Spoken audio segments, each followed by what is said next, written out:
오늘 하나님께서 우리에게 주신 말씀은 창세기 31장 전체의 말씀인데요. 오늘 봉독은 1절부터 16절까지만 하도록 하겠습니다. 우리 한 절씩 교독하시고 마지막 절 함께 읽겠습니다. 야곱이 라반의 아들들이 하는 말을 들은즉 야곱이 우리 아버지의 소유를 다 빼앗고 우리 아버지의 소유로 말미암아 이 모든 재물을 모았다 하는지라. 야곱이 라반의 안색을 본즉 자기에게 대하여 전과 같이 아니하더라. 여호와께서 야곱에게 이르시되 내 조상의 땅 내 족속에게로 돌아가라. 내가 너와 함께 있으리라 하신지라. 야곱이 사람을 보내어 라헬과 레아를 자기 양떼가 있는 들로 불러다가 그들에게 이르되 내가 그대들의 아버지의 안색을 본즉 내게 대하여 전과 같지 아니하도다. 그러할지라도 내 아버지의 하나님은 나와 함께 계셨느니라. 그대들도 알거니와 내가 힘을 다하여 그대들의 아버지를 섬겼거늘 그대들의 아버지가 나를 속여 품삯을 10번이나 변경하였느니라. 그러나 하나님이 그를 막으사 나를 해치지 못하게 하셨으며 그가 이르기를 점 있는 것이 내 삭시 되리라 하면 온 양떼가 낳은 것이 점 있는 것이요 또 얼룩무늬 있는 것이 내 삭시 되리라 하면 온 양떼가 낳은 것이 얼룩무늬 있는 것이니 하나님이 이같이 그대들의 아버지의 가축을 빼앗아 내게 주셨느니라. 그 양떼가 새끼 뵐 때에 내가 꿈에 눈을 들어보니 양떼를 탄 순양은 다 얼룩무늬 있는 것과 점 있는 것과 아롱진 것이었더라. 꿈에 하나님의 사자가 내게 말씀하시기를 야곱아 하기로 내가 대답하기를 여기 있나이다 하매 이르시되 내 눈을 들어보라. 양떼를 탄 순양은 다 얼룩무늬 있는 것, 점 있는 것과 아롱진 것이니라. 라반이 내게 행한 모든 것을 내가 보았노라. 나는 베델의 하나님이라. 내가 거기서 기둥에 기름을 붓고 거기서 내게 서원하였으니 지금 일어나 이곳을 떠나서 내 출생지로 돌아가라 하셨느니라. 라헬과 레아가 그에게 대답하여 이르되 우리가 우리 아버지 집에서 무슨 분깃이나 유산이 있으리요. 아버지가 우리를 팔고 우리의 돈을 다 먹어버렸으니 아버지가 우리를 외국인처럼 여기는 것이 아닌가. 함께 읽겠습니다. 하나님이 우리 아버지에게서 취하여 가신 재물은 우리와 우리 자식의 것이니 이제 하나님이 당신에게 이르신 일을 다 준행하라. 아멘. 하나님의 말씀입니다. 우리 지난 시간에 창세기 30장 후반부 말씀 함께 살펴보았습니다. 억울한 일을 당하거나 속상한 일을 당할 때 우리가 우리의 손으로 직접 원수를 갚지 말자고 했습니다. 우리 하나님께서 우리의 모든 것을 다 지켜보고 계시고 기억하고 계시고 갚아주시는 분이시니까 우리가 하나님께 손을 들어 기도하자. 그렇게 우리가 말씀을 나누었지요. 야곱의 그 14년의 종살이 같은 그 대리를 사위 기간을 지나고서 그가 라반과 연봉 협상을 했습니다. 그래서 무엇을 야곱에게 주기로 했죠? 얼룩지거나 점이 있는 것. 좀 더 구체적으로 말하자면 검은색 털이 있는 양도 야곱에게 주기로 되어 있었습니다. 그런데 이 이야기가 끝나자마자 라반이 달려가서 그것들을 다 빼돌렸지요. 자기 아들들에게 주고 사흘길 멀리 떨어져 있으라고, 야곱의 눈에 띄지 말라고. 그렇게 야곱을 또 속였습니다. 근데 그때에도 야곱은 라반에게 감정적으로 대응하지 않고 그저 묵묵히 자기에게 맡겨진 일을 하면서 무엇을 했지요? 나뭇가지를 깎아서 얼룩무늬를 만들고 꽂아놓고 하나님 이겁니다. 이겁니다. 하나님께 가시적인 기도를 드림으로 하나님께 아뢰었습니다. 그리고 하나님은 그의 기도를 들으시고 흰 털만 가진 양과 또 흰 털이나 검은색 털을 가진 이 단색 털을 가진 짐승들에게서 얼룩과 점이 있는 새끼들이 태어나게 하셨다. 그래서 야곱의 재산이 많이 늘어났다. 그것이 이제 창세기 30장의 끝 부분이었습니다. 그리고 이어지는 오늘 말씀 창세기 31장도요. 처음부터 끝까지 어떤 이야기가 펼쳐지고 있냐면 계속해서 하나님께서 야곱과 함께 계시고 계속해서 하나님께서 야곱을 지키시고 야곱을 인도하시는 그 모습을 기록하고 있습니다. 야곱이 가족들을 데리고 또 하란에서 얻은 그 재물들을 다 가지고 고향으로 돌아가려고 할 때 라반이 그를 방해하지 못하고 해치지 못하도록 하나님께서 보호하여 주시는 장면이 오늘 말씀에 기록되어져 있죠. 그러므로 사실은 오늘 말씀에서도 우리는 지난주 창세기 30장과 동일한 메시지를 얻을 수 있습니다. 하나님께서는 그분과 연결된 그분의 자녀들과 언제나 함께 하시고 그들을 지키신다. 그분의 자녀들의 수고와 그들이 당하는 억울함을 기억하시고 꼭 마침내 그것에 합당한 것으로 채워주시는 분이 우리 하나님이시라. 오늘 말씀에도 사실은 메인 메시지는 그것이 되겠습니다. 그런데 오늘 말씀 이 창세기 31장이 우리에게 보여주고 있는 또 다른 메시지가 하나가 있습니다. 그게 무엇이냐면 하나님이 야곱만 기억하시는 것은 아니라는 거예요. 하나님이 하나님과 연결된 사닥다리로 연결된 하나님의 자녀들만 기억하시는 것은 아니라는 것입니다. 하나님께서 기억하시는 또 한 사람이 오늘 말씀에 나타나고 있는데 하나님이 누구를 기억하시냐면 야곱을 속이고 그를 착취했던 라반도 하나님께서 기억하신다. 이것이 오늘 말씀이 우리에게 말해주고 있는 또 한 가지 메시지입니다. 오늘 말씀 12절에서 하나님께서 야곱의 꿈에 나타나셔서 야곱에게 이렇게 말씀하십니다. 12절을 읽겠습니다. 시작.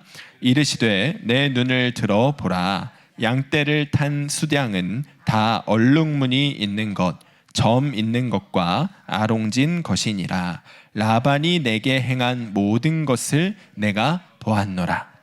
라반이 야곱에게 행한 그 모든 일들, 그 악한 일들을 하나님께서 다 보고 계셨다는 거예요. 기억하고 계셨다는 거예요. 그래서 어떻게 하셨다는 겁니까? 그의 악한 일들에 합당한 값을 그에게 치르게 하셨다는 것입니다.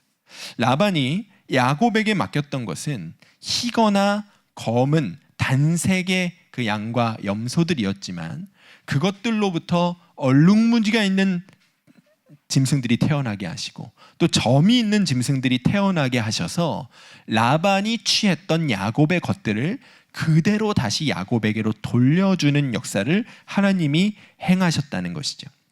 여러분, 이것이 오늘 우리가 기억해야 할 주의 말씀입니다. 하나님께서는 그분의 자녀들을 기억하시고 그들의 수고와 억울함을 기억하시고 갚아주시는 하나님이십니다. 그런데 동시에 하나님은 악인들의 악행을 기억하시는 하나님이시기도 하십니다. 하나님께서는 악인들이 행했던 악한 일들, 속이고 빼앗고 착취하고 남의 마음을 상하게 했던 그 모든 일들을 보고 계시는 하나님이시고 그것을 기억하시는 하나님이시며 그에 합당한 값을 치르게 하시는 하나님이시라는 사실을 우리가 알아야 한다는 것이죠. 여러분, 이 메시지가 왜 우리에게 중요할까요? 우리 모두가 다 우리의 인생을 야곱의 위치에서만 살아가지는 않기 때문입니다. 우리는 성경을 볼 때 약간은 자기가 유리한 측면에서 성경을 보는 경향이 있습니다. 그래서 늘 내가 피해자이고 내가 불쌍한 사람이고 내가 은혜 받는 사람의 입장에서 성경을 바라보는 경향이 있거든요. 근데 솔직히 말해서 우리가 늘 야곱처럼 손해보고 억울한 입장에서만 살아갑니까? 사실은 그렇지가 않거든요. 우리가요 다 라반의 위치에서 우리의 인생을 살아갈 때가 있습니다. 무슨 뜻이냐면 우리도 남에게 상처 줄 때가 있습니다. 우리도 남을 억울하게 만들 때가 있습니다. 우리도 남을 손해보게 만들 때가 있지요.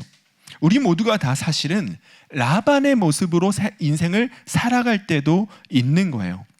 그러면 그 라반의 입장에서도 우리가 말씀을 살펴봐야죠. 그것도 우리에게 주시는 말씀 아니겠습니까? 그러니 여러분, 오늘 말씀은 우리가 야곱의 입장에서 보지 말고 라반의 입장에서 보자는 겁니다.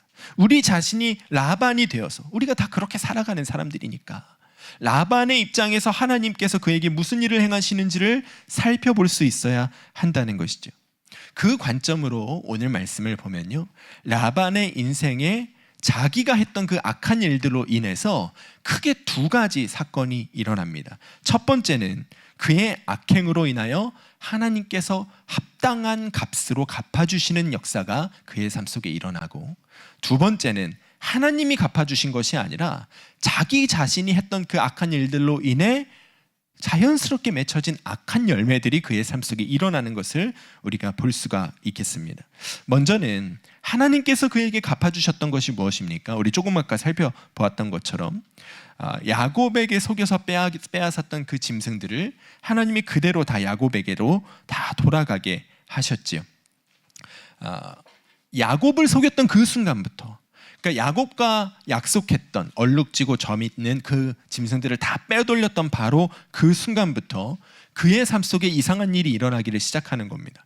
여러분, 원래 흰색 털을 가진 양과 흰색 털을 가진 양이 교미해서 새끼를 낳으면 얼룩지거나 점이 있는 양이 태어날 확률이 얼마나 될까요? 0%에서 25%입니다. 그러니까 유전자에 따라 다르겠지만 멘델의 유전 법칙이라는 것에 따르면 0%에서 25%입니다. 그런데 아주 이상하게도 계속해서 얼룩 있고 점 있는 것만 막 태어나는 거예요. 그리고 가끔 흰 털을 가진 양이 태어나고 희거나 검은 털을 가진 염소들이 태어납니다. 근데 그 애들은 이상하게 비실비실한 거예요. 우리 지난 시간에 살펴봤죠. 야곱이 건강한 애들이 교미할 때는 거기다 나뭇가지 꽂아놓고, 그리고 비실비실한 애들은 안 꽂아놨잖아요. 그러니까 그가 야곱을 속였던 바로 그 순간부터 그의 삶에 하나님이 그 값을 다 치르게 하신 거예요. 그의 양들이, 그의 가축들이 늘어나지 않습니다. 줄어듭니다. 연약해집니다. 이것이 하나님께서 그에게 갚아주셨던 것이지요. 그래서 오늘 말씀 1절에서 라반의 아들들이 하는 이야기가 무엇입니까? 야곱이 라반의 아들들이 하는 말을 들은즉 야곱이 우리 아버지의 소유를 다 빼앗고 우리 아버지의 소유로 말미암아 이 모든 재물을 모았다 하는지라. 왜 라반의 아들들이 야곱이 자기 아버지의 것을 빼앗았다고 생각할까요? 그러니까 라반의 양과 짐승들도 계속 늘어났다면 이런 생각을 하지 않았겠죠. 라반의 것은 줄어들었던 겁니다. 그리고 야곱의 것만 늘어났던 것이죠. 중요한 것은요, 라반이 하나님께서 주시는 이 징계를 피하려고 여러 번 애를 썼는데 결코 피할 수가 없었다는 것입니다. 이 31장 말씀을 쭉 읽어보면요, 야곱이 똑같은 이야기를 두 번을 하는 것이 있습니다. 무슨 이야기를 두 번을 하냐면 라반이 그의 품삯을 10번이나 바뀌었다는 이야기를 두 번을 합니다. 7절 말씀 읽어보겠습니다. 시작. 그대들의 아버지가 나를 속여 품삯을 10번이나 변경하였느니라. 그러나 하나님이 그를 막으사 나를 해치지 못하게 하셨으며. 이 똑같은 이야기를 나중에 라반에게 따질 때 똑같이 하거든요. 이게 야곱의 마음에 쌓여있던 일이었던 거예요. 여러분, 지금 처음 이 야곱이 자기의 품삯을 결정하고 연봉 협상을 하고 몇 년이 지났냐면 6년 정도가 지난 시점이에요. 그 6년 사이에 무려 10번이나 야곱의 품삯을 바꿨다는 거예요. 왜 바꿨을까요? 얼룩지고 점 있는 것들을 야곱에게 주기로 했었는데 처음에는 다 얼룩지고 점 있는 것만 태어나잖아요. 그러니까 내 것이 안 남는 겁니다. 그래서 라반이 바꿨다는 거예요. 얼룩 있는 것만 너한테 줄게. 바꿨습니다. 그랬더니 무슨 일이 일어났을까요? 얼룩 있는 것만 태어났다는 거예요. 야, 안 되겠다. 점 있는 것만 너한테 줄 거야. 말을 바꿨습니다. 그랬더니 어떻게 됐다는 거예요? 점 있는 것만 태어났다는 거예요. 그가 10번이나 품삯을 바꿨는데 하나님은 언제나 그가 바꾼 그 품삯대로 태어나게 하셔서 야곱에게 주셨다는 거예요. 그 이야기가 8절 9절에 써 있는 겁니다. 읽어보겠습니다. 시작. 그가 이르기를 점 있는 것이 내 삭시 되리라 하면 온 양떼가 낳은 것이 점 있는 것이요 또 얼룩무늬 있는 것이 내 삭시 되리라 하면 온 양떼가 낳은 것이 얼룩무늬 있는 것이니 하나님이 이같이 그대들의 아버지의 가축을 빼앗아 내게 주셨느니라. 아멘. 누가 그러셨다고요? 하나님이. 그러니까 하나님께서 라반의 그 악한 일에 대한 마땅한 값을 치르게 하시는데 라반이 그 책임을 피하려고 이리 피하고 저리 피하고 10번이나 피해봤지만 그것을 피할 도리가 없었다는 거예요. 하나님께서 끝까지 그 값을 다 치르게 하셨다는 것이죠. 또 하나 하나님께서 라반의 악행을 보시고 기억하셨다가 그대로 갚아주셨던 일이 오늘 말씀에 또 하나 기록되어져 있습니다. 무엇이냐면 야곱이 이 31장 후반부로 가면 실제로 하란을 떠납니다. 라반 몰래 야반도주를 하는 것이죠. 가족들과 재산을 다 챙겨서 라반이 어디 멀리 떨어져 있던 사이에 자기 고향으로 출발을 하고, 그리고 라반이 뒤늦게 그 사실을 알고 야곱을 추격하기를 시작합니다.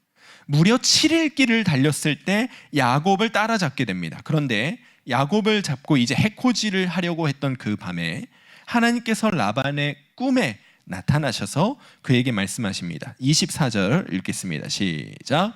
밤에 하나님이 아람 사람 라반에게 현명하여 이르시되 너는 삼가 야곱에게 선악간에 말하지 말라 하셨더라. 선악간에 말하지 말라는 말이 무슨 뜻이죠? 너는 야곱한테 가서 옳고 그름을 따지지 말라는 거예요. 야곱이 그렇게 몰래 떠났던 일, 아무튼 모든 일에 대해서 네가 어떻게 나한테 이럴 수 있느냐, 옳고 그름을 그에게 따지지 말라는 거예요. 여러분, 하나님께서 왜 라반에게 이런 명령을 하신 걸까요? 이것이 바로 지난 20년 동안 라반이 야곱에게 했던 일이었기 때문이에요. 그동안 라반이 야곱을 어떻게 대했습니까? 야곱은 고향으로부터 무려 800km나 떨어져 있는 하란에 와서 혼자 거주하고 있는, 집안 친척들이 없이 혼자 거주하고 있는 나그네의 신분입니다. 라반은 야곱의 그 나그네라는 신분을 철저하게 이용하면서 그를 대우했습니다. 그럴 때마다 야곱은 어떻게 해야 했죠? 라반에게 옳고 그름을 따지지 못하고 살았습니다. 그저 라반이 말하는 대로 할 수밖에 없었지요. 야곱은 혼자였고 라반은 다수였습니다. 야곱은 가진 것이 없었고 라반은 가진 것이 많았습니다. 라반은 야곱보다 집안의 서열에서 우위에 있었고 힘에 있어서 우위에 있었고 놓여진 상황과 형편의 우위에 있었습니다. 그는 그 우위에 있다는 점을 이용해서 야곱의 약점을 철저하게 물고 늘어졌고, 그래서 야곱은 라반이 자기에게 하는 일이 부당하다는 사실을 알면서도 그에 대해서 옳고 그름을 따지지를 못하고 살았습니다. 선악간에 따지지를 못하고 살았던 시간이 무려 20년이었던 거예요. 여러분, 하나님께서 야곱의 그 시간들을 다 지켜보고 계셨습니다. 동시에 라반이 그렇게 자기의 지위와 힘을 이용해서 야곱에게 말 한마디 못하고 살게 만들었던 그 시간도 지켜보고 계셨습니다. 그리고 그것을 그대로 지금 그에게 갚아주고 계시는 거예요. 너도 야곱에게 선악간에 말하지 말아라. 여러분, 이것이요 우리가 믿는 하나님의 정의라는 것입니다. 하나님은 반드시 각 사람이 행한 대로 갚아주시는 분이십니다. 그 사실을 성경이 곳곳에서 증언하고 있습니다. 대표적으로 예레미야서를 보면 하나님께서 예레미야 선지자에게 나 이런 하나님이야, 나 이런 사람이야 라고 노래가 나올 뻔했는데, 나 이런 하나님이야, 본인이 스스로 본인이 아니죠. 아무튼 하나님이 스스로 자기의 성품을 나타내십니다. 예레미야 17장 10절 읽어보겠습니다. 시작. 나 여호와는 심장을 살피며 폐부를 시험하고 각각 그의 행위와 그의 행실대로 보응하나니. 하나님께서 그의 행실대로 보응하시는 분이시라는 사실이 구약 신약 할 것 없이 곳곳에 기록되어져 있습니다. 이게 하나님의 굉장히 중요한 성품 중에 하나입니다. 여러분, 여기에서 보응이라고 번역된 이 히브리어가 나탄이라는 단어입니다. 뜻은 간단합니다. 돌려준다는 거예요. 어렸을 때 여러분 그런 놀이라고 할까요? 누가 나한테 막 나쁜 말을 하면 여러분 뭐라고 하셨어요? 저희 때는 반사했거든요. 기억하세요? 네, 반사했거든요. 반사예요. 돌려준다는 거예요. 하나님께서 우리의 선악간에 행한 일들을 그대로 반사해서 돌려주신다는 거예요. 선한 일을 했던 사람에게 선한 행실에는 선한 결과로, 악한 일을 했던 약한 행실에는 악한 결과로 돌려주신다는 거예요. 여러분, 그 일을 성경이 곳곳에서 우리에게 정확하게 보여주고 있는데 가장 정확하게 보여주는 일이 무엇이냐면 다윗의 일입니다. 다윗이 우리아의 아내인 밧세바를 간음하고 그 일로 인하여 밧세바가 임신을 하게 되었습니다. 다윗은 그 사실을 숨기기 위해서 우리아를 전쟁터의 가장 위험한 곳으로 내몰아서 죽게 만들었습니다. 그리고 다윗은 자기가 자기 잘못을 잘 가렸다고 생각했습니다. 아무도 그 일을 모른다고 생각했죠. 그런데 하나님께서 그의 악행을 보고 계셨고 기억하고 계셨습니다. 그리고 그것을 그대로 갚아주시죠. 그때 하나님께서 다윗에게 내리셨던 징계가 무엇이냐? 우리 사무엘하 12장 10절 11절 두 절을 함께 읽겠습니다. 시작. 이제 내가 나를 업신여기고 햇사람 우리아의 아내를 빼앗아 내 아내로 삼았은즉 칼이 내 집에서 영원토록 떠나지 아니하리라 하셨고 여호와께서 또 이와 같이 이르시기를 보라 내가 너와 내 집에 재앙을 일으키고 내가 내 눈앞에서 내 아내를 빼앗아 내 이웃들에게 주리니 그 사람들이 내 아내들과 더불어 백주에 동침하리라. 여러분, 이 하나님의 징계가 무엇을 담고 있는지 아십니까? 하나님의 보응하심, 그대로 되돌려주는 그 모습을 담고 있는 거예요. 보시죠. 다윗이 칼로 우리아를 죽였습니다. 그러니까 하나님도 칼을 다윗의 집에 돌려주십니다. 다윗이 남의 아내를 빼앗아 간음했습니다. 그랬더니 그의 아내들이 동일한 일을 당하게 되는 것입니다. 그리고 거기에 더해서 밧세바가 임신했던 그 아이도 죽게 되지요. 그러면 여러분, 우리가 하나님의 은혜와 사랑에 대해서만 이야기할 것이 아니라 하나님의 보응하심에 대해서도 정확하게 알아야 됩니다. 하나님께서 우리가 행한 일들을 그대로 돌려주시는 하나님이십니다. 우리가 그 사실을 기억해야 됩니다. 그리고 보응하시는 하나님 앞에 선한 일을 심으며 살아가야 한다는 것을 우리가 꼭 기억하고 살아야 한다는 것이죠. 여러분, 안타깝게도 라반은 그것을 알지 못했던 것입니다. 그런 하나님이심을 알지 못했던 것입니다. 그래서 끝까지 악한 것을 심다가 그대로 악한 것을 돌려받게 되었던 것이죠. 너무나 안타까운 것은 그의 그 악행의 결과가 하나님의 갚아주심으로만 끝나지 않는다는 것입니다. 여러분, 우리의 악한 일들의 결론이 늘 하나님의 징계하심으로만 끝난다고 생각하는 사람들이 있습니다. 그런데 그렇지 않습니다. 하나님이 우리에게 징계하시지요. 그런데 그 징계와는 별도로요, 우리의 잘못에 대한 또 다른 열매들도 우리에게 찾아오게 되어져 있습니다. 오늘 말씀에 라반의 악행으로 인해서 그의 삶에 맺힌 이 악한 열매가 하나가 생겼습니다. 그게 무엇이냐? 그가 너무나 사랑했던 그의 딸들이 그에게서 등을 돌리게 되는 거예요. 야곱이요, 라반의 아들들이 자기를 험담하는 것을 들었습니다. 또 라반의 안색이 달라졌음을 느꼈습니다. 그래서 아내들을 불러 모아서 가족 회의를 하게 됩니다. 라헬과 레아를 불러서요, 지금의 상황을 설명하고 이제 우리의 고향으로 가야겠어, 그렇게 상황을 설명을 하지요. 그런데 그때 야곱이 라헬과 레아에게요, 그들의 아버지가 되는 라반에게 쌓여있던 모든 마음을 폭로합니다. 여러분, 사실 이런 행동은요, 부부싸움 할 때도 절대 해서는 안 되는 행동인 거잖아요. 이해되십니까? 부부싸움 할 때 여러분, 절대로 해서는 안 되는 일이 무엇이죠? 상대방의 부모님 욕하는 거. 서로 상대방의 부모님 욕하는, 부모님은 건드리면 안 되는 거잖아요, 여러분. 아무리 싸워도 그 상대방의 부모님에 대해서 이야기하는 순간 이건 끝을 보자는 거가 되는 거거든요. 그렇게 됩니다. 아무리 평소에 자기 부모님 아끼지 않고 잘 모시지 않았던, 효자가 아니었던 사람이라고 해도요, 그런데 자기 부모 욕하면 그 순간 폭발합니다. 누구든 다 똑같습니다, 그거는. 그런데 여러분, 어떤 자식이 부모 욕을 하는데 기분이 좋겠어요? 근데 오늘 말씀에서 라헬과 레아는 어떻죠? 야곱이 지금 자기 아버지 라반에 대해서 온갖 불만을 다 토로하고 있는데 그에 대해서 라헬과 레아가 했던 말이 무엇이냐? 우리 14절부터 16절 읽어보겠습니다. 시작.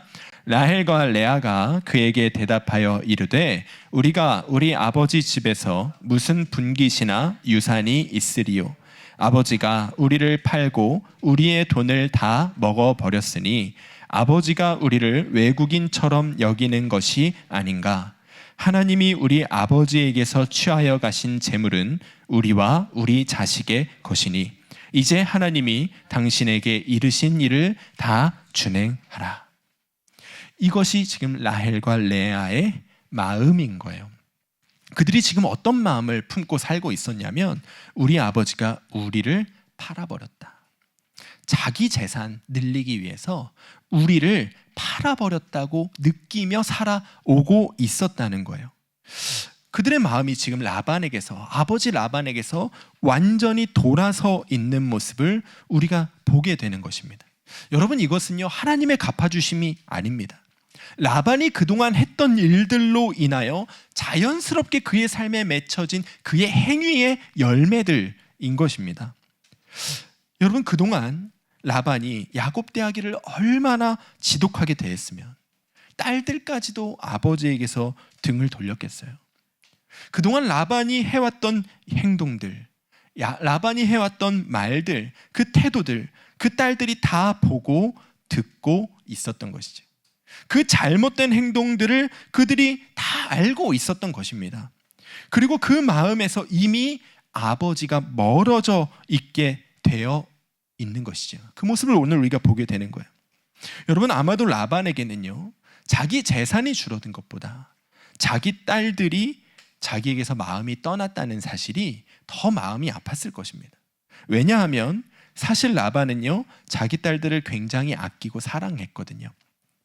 오늘 말씀 끝부분에 라반이 야곱과 헤어지면서 야곱에게 한 가지 부탁을 합니다. 너 맹세하라고. 무슨 맹세를 하냐? 50절 말씀에 만일 내가 내 딸을 박대하거나 내 딸들 외에 다른 아내들을 맞이하면 우리와 함께 할 사람은 없어도 보라, 하나님이 나와 너 사이에 증인이 되시느니라.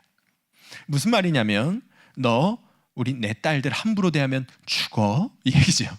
너 내 딸들 말고 다른 아내 맞이해서 우리 딸들 소방 맞히면 죽을 줄 알아? 이 얘기하고 있는 겁니다. 여러분, 일부 다처제가 자연스러운 시대였습니다. 그런 시대에 장인되는 사람이 사위에게 이런 말을 한다는 게 무슨 뜻이죠? 그만큼 자기 딸들을 아낀다는 거예요.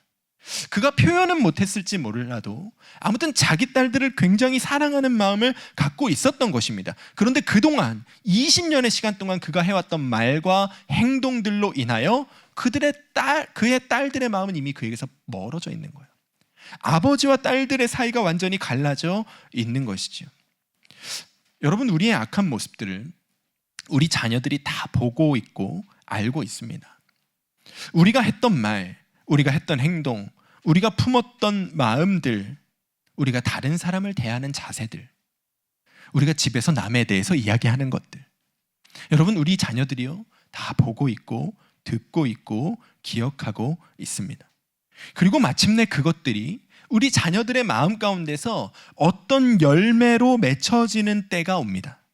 우리가 자녀들의 마음 가운데 악한 것을 심었으면 악한 열매를 맺게 되는 때가 오고, 선한 것을 심었으면 선한 열매를 맺게 되는 때가 온다는 거예요. 여러분, 그렇게 우리의 잘못된 말과 행실로 인하여 부모와 자녀들의 관계가 갈라져 버린 가정들이 이 시대에 얼마나 많이 있습니까? 그러므로 여러분, 우리가 오늘 말씀을 통해서 깨달아야 하는 것이 무엇이냐면, 우리의 삶 속에 있던 우리의 그 라반의 모습들, 다른 사람들의 마음을 아프게 하고 억울하게 하고 속상하게 만들고 정죄하고 했던 그 모든 일들에 대해서 하나님께서 정산하러 오시기 전에, 우리의 삶에 그로 인한 악한 열매가 맺히기 전에 우리가 먼저 그 일을 청산해야 한다는 것입니다. 전문 용어로 뭐라고 하죠? 자진납세. 자진납세. 우리가 우리 스스로 잘못했던 행동들에 대한 값을 먼저 치르는 것입니다. 먼저 그 일을 해결하는 것입니다. 먼저 그 일을 깨끗하게 털어버리는 시간이 우리에게 필요하다는 거예요. 여러분, 우리는 그렇게 할 수 있는 사람들입니다. 왜냐하면 우리 안에 오신 성령님께서 바로 그 일을 하게 하시기 위하여 우리 가운데 오셨기 때문이에요. 여러분, 예수님께서 성령님이 우리 가운데 오셔서 하시는 일 중에 하나를 이야기해 주셨는데, 요한복음 16장 8절 읽어보겠습니다. 시작. 그가 와서 죄에 대하여 의에 대하여 심판에 대하여 세상을 책망하시리라. 아멘. 무슨 뜻이냐면요, 성령님이 우리 안에 오셔서 우리에게 무엇이 죄인지, 무엇이 의로운 일인지, 무엇이 심판받아 마땅한 일인지를 깨우쳐 주신다는 거예요. 왜 그렇게 하신다는 거죠? 진짜 심판이 임하기 전에 하나님이 정산하러 오시기 전에 먼저 그 죄를 깨닫고 그 잘못된 일들을 바로 잡으라고 그렇게 하신다는 거예요. 여러분, 그래서 우리가 예수님을 영접하고 성령님을 우리 마음 가운데 모시게 될 때 우리 안에서 일어나는 변화가 무엇이죠? 마음이 변하는 거예요. 죄에 대한 감각이 깨어나는 거예요. 죄에 대한 감각이 우리 안에서 깨어나고 하나님께서 기뻐하시지 않는 일들에 대한 감각이 우리 안에서 깨어나는 겁니다. 성령님을 모시면 그렇게 되는 거예요. 전에는요, 다른 사람들 미워하고 살면서도 괜찮다고 여기면서 살았습니다. 해코지하진 않았으니까 마음으로만 미워했고 마음으로만 멀리했는데 뭐 그렇게 생각하면서 살았습니다. 남에 대해 정죄하고 판단하면서도요, 아무렇지 않게 여기면서 우리가 다 그렇게 살았습니다. 그런데 예수님을 영접하고 성령님을 우리 안에 모시고 산 다음부터 우리 안에서 어떤 마음이 일어나죠? 미워하면 안 될 것 같고, 정죄하면 안 될 것 같고, 판단하면 안 될 것 같고, 용서해야 할 것 같고, 다른 이와 갈라진 그 관계를 회복해야 할 것 같고, 여러분, 그런 마음이 우리 안에서 일어나잖아요. 그게 바로 성령께서 우리 안에서 하시는 일이라는 거예요. 성령님은 지금도 우리 안에서 죄에 대하여, 의에 대하여, 심판에 대하여 우리 안에 책망하는 마음을 주십니다. 우리에게 잘못된 말과 행실이 있다면, 우리의 마음에 잘못 품고 있는 마음들이 있다면 그것을 생각나게 해주십니다. 그러면 안 돼. 그러면 안 돼. 너 그거 지금 정산해야 돼. 청산해야 돼. 끊임없이 우리에게 말씀해 주시는 것이죠. 제가 어느 날, 오래전 이야기지만 새벽에 기도할 때 우리 자녀들을 위해 기도하면서 주님께서 제 마음에 우리 아이들에게 너 집에서 예수 믿는 사람답게, 목사답게 말하고 행동하지 못했던 거 너 너희 자녀들에게 사과해라. 새벽에 저에게 그런 마음을 주신 적이 있습니다. 집에서 짜증내고 화내고 싸우고 소리 지르고 살았던 그 모습들을 보고 마음의 상처로 품었던 우리 자녀들에게 그 잘못을 청산하라는 것이죠. 그날 아침에 제가 아이들에게 정말 진심으로 사과했습니다. 아빠가 너희들 앞에서 잘못된 모습을 보이고 잘못된 행동을 했던 거 정말 미안하다고, 앞으로 아빠 그렇게 살지 않도록 정말 노력하겠다고 정말 진심으로 사과를 했습니다. 자, 그런데 그래서 제가 그 다음에는 집에서 예수님처럼 살았을까요? 예수님이 되었을까요? 다 답을 아시지요? 어떻게 아시죠? 그렇게 될 때도 있고 그렇게 살려고 노력할 때도 있지만 그렇게 안 될 때가 더 많았죠. 너무나 연약하고 악한 저라서 또다시 우리 아이들에게 상처가 되는 말하고 행동을 하고 그런 모습을 보이며 살 때가 너무나 많았지요. 그런데 그럼에도 불구하고 참 감사한 것은 그때 그 주님이 주셨던 마음, 너희 아이들에게 잘못된 모습 보이고 행동했던 거 사과해야 돼. 그 한 번의 경험이 제 안에 어떤 마음을 갖게 했냐면, 저의 잘못에 대해서, 우리 아이들에게 보였던 그 잘못된 행동들에 대해서 그냥 덮어두고 지나가면 안 된다는 마음이 제 안에 생겼어요. 부끄럽지요. 연약하지요.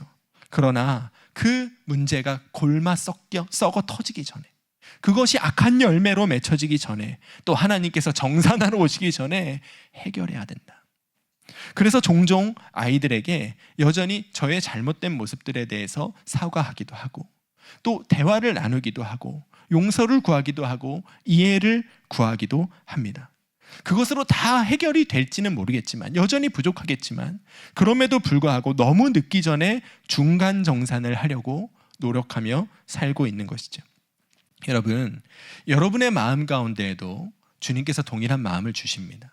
성령님께서 여러분에게 중간 정산하라고, 하나님께서 정산하러 오시기 전에 너가 먼저 청산하라고 우리에게 깨닫게 해주시는 것들이 분명히 있습니다. 여러분의 마음 가운데 여러분의 삶 속에 있는 어떤 죄와 잘못된 말과 행실들과, 또 여러분의 마음속에 품고 있는 하나님이 기뻐하시지 않는 일들, 주님께서 깨닫게 해주실 것입니다. 그렇다면 여러분, 오늘 우리가 그 마음이 들 때 깨달아야 되는 거예요. 아, 성령님이 지금 나에게 정산하라고 하시는 거구나. 하나님의 정산의 때가 임하기 전에, 나의 악행으로 인한 잘못된 악한 열매들이 내 삶에 맺히기 전에 그 전에 정산하라고 성령님께서 지금 나에게 말씀하시는 거구나. 우리가 그 사실을 깨달아야 되는 거예요. 그리고 너무 늦기 전에 우리가 먼저 그것을 청산해야 하는 것이죠. 사랑하는 여러분, 오늘 이 밤에 그 성령님의 음성에 귀 기울여 보시기를 축복합니다. 미워하고 있던 사람이 있거든 오늘 그 미움을 청산하고 먼저 손을 내밀어 보시기를 축복합니다. 다른 사람들에게 손해를 끼친 것이 있거나 그 마음에 상처를 준 것이 있다면 그들에게 주었던 상처에 대해서 먼저 손을 내밀고 진심으로 용서를 구해 보시기를 축복합니다. 가정에서 배우자에게, 자녀들에게 잘못된 말과 행실로 상처 주었던 것이 있다면 오늘 밤에 성령님의 인도하심 안에서 그 부분에 대해서 가족들이 깊이 대화하고 용서를 구하고 청산하게 되시기를 축복합니다. 그렇게 우리가 오늘 이 밤에 하나님 앞에 심어 놓았던 악한 행실이라는 그 씨앗과 뿌리를 캐내어 버리고 그 자리에 이제부터는 선한 씨앗을 심으며 살아가게 되시는 여러분과 제가 되기를 주의 이름으로 간절히 축원합니다.